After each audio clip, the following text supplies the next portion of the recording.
नमस्कार, रिभास किचन मध्ये तुमचं स्वागत आहे। तर दुपारच्या चहासोबत काहीतरी खमंग आणि चटकदार खावंसं वाटतंय, मग त्याच्यासाठी मी एक रेसिपी शेअर केली आहे, मसाला शेंगदाण्यांची। खूप छान होतात, नक्की ट्राय करा ही रेसिपी। तर याच्यासाठी लागणारं साहित्य मी आता काय आहे ते सांगते।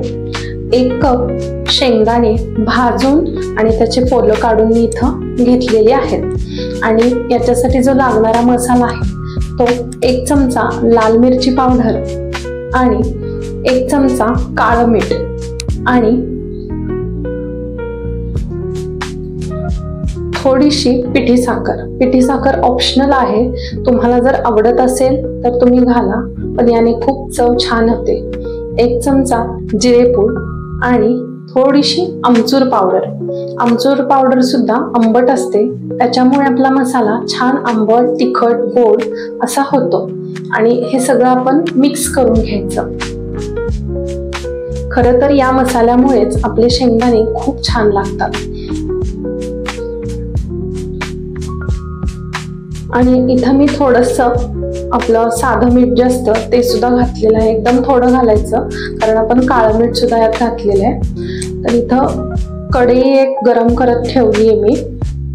ती चांगली गरम झाल्यानंतर याच्यामध्ये 2 चमचे तूप घालायचं। तूप पण ऑप्शनल आहे, तुम्ही तेलही इथे वापरू शकताय। आणि तुपाने काय होतं, आपल्या शेंगदाण्याची चव छान होते, म्हणून मी इथं नेहमी तूपच वापरते। पण जर तूप अवेलेबल नसेल तर तेलही तुम्ही वापरू शकताय।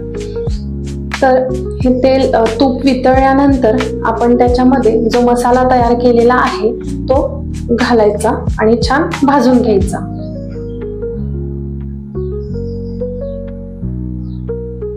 तर इथे टाकते मी मसाला आणि छान तो फ्राय करून घ्यायचा या तेलामध्ये।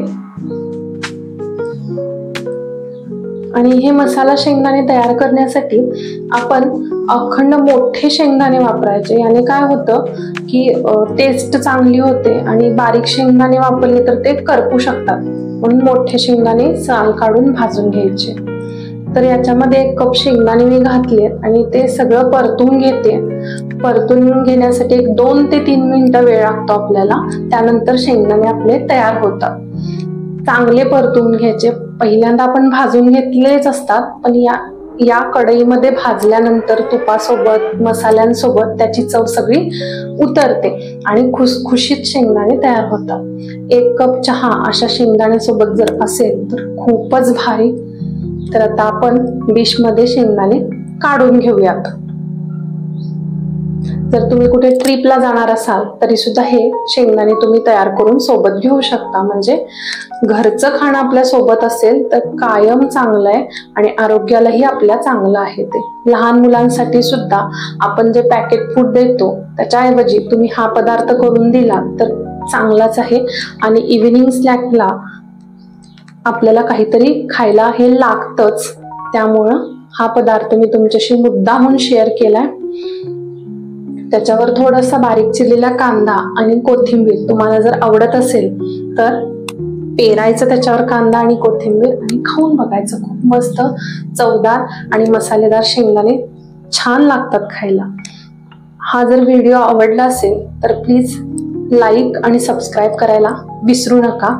आणि तुम्ही जर माझं चॅनेल सबस्क्राईब अजून केलेलं नसेल तर प्लीज सबस्क्राईब करा। आजच्यासाठी धन्यवाद। मी अशाच नवीन रेसिपी घेऊन येणार आहे। धन्यवाद, बाय बाय।